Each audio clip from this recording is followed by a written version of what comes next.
कहो, उससे प्रार्थना करो। आप पड़ोसन से या दुनिया के लोगों से या दूसरे से मांग कर उत्तमता नहीं पा सकते। आज एक संकल्प लो अपने भीतर, आज अपने भीतर एक विचार रख लो। शिव महापुराण में बहुत दूर दूर से आए हो। अभी हम आ रहे थे तो हमने वो राय साहब गाड़ी चला रहे थे, जायसवाल जी, तो जायसवाल जी गाड़ी चला रहे थे तो हमने उनसे कहा कि बहुत भीड़ है और ऑटो बहुत दूर दूर रुक रहे हैं। तो हमने जायसवाल जी से कहा आप विश्वास भैया तक बात पहुंचाना कि थोड़ा ऑटो थोड़ा नजदीक तक छोड़ें तो लोगों को तकलीफ ना हो।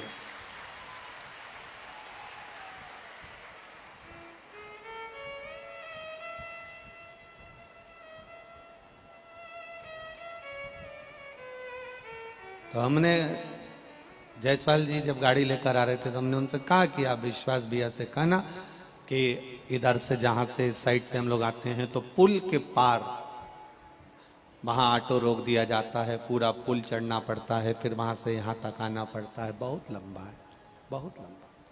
प्रयास करना कि हम जानते हैं कि भीड़ बहुत है, बहुत बहुत अपार जनसंख्या में आप लोग यहाँ पहुंचे हैं। कल लगभग 5 लाख से ज्यादा भक्त शिव महापुराण की कथा में थे और आज उससे डेढ़ा हो गए। हम जानते हैं कि आप बहुत संख्या में आए हो। जितने टेंट लगाए गए वो सब आपके भाव के आगे, आपके विश्वास के आगे सब फीके हैं। और धन्यवाद है विश्वास सारंग जी को, जिन्होंने आज टेंट तो बढ़ाया ही, पर जहाँ जहाँ धूप थी वहाँ के भक्तों को कुछ छाते भी बढ़वा दिए जिससे आप पकड़कर आराम से कथा बैठकर सुन सके। बहुत बहुत साधुवाद है आपको, बहुत बहुत साधुवाद, बहुत बहुत धन्यवाद है आपको। आप अपनी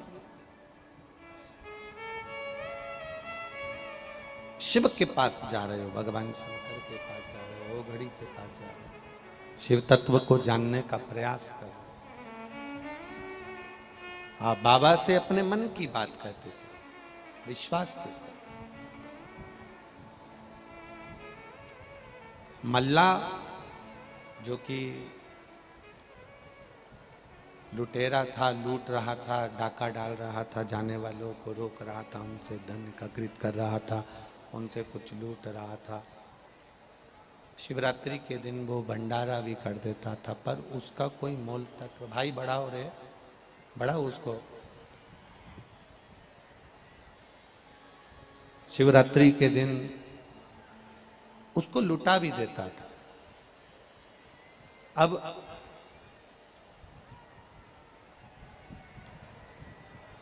पीछे की आवाज बढ़ाओ, आवाज उधर की पब्लिक के लिए।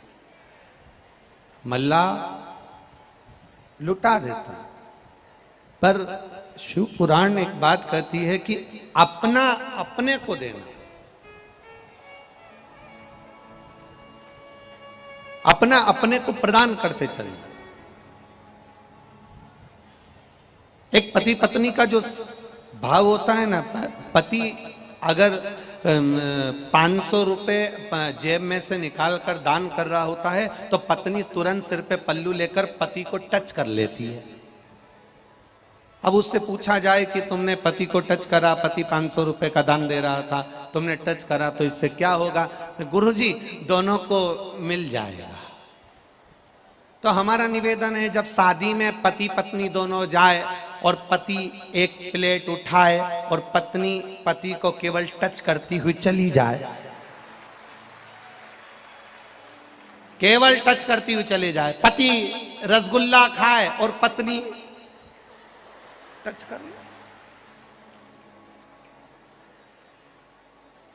फिर कल वाली कथा को स्मरण करिए, वापिस कल वाली कथा का स्मरण करिए, वापिस करिएगा।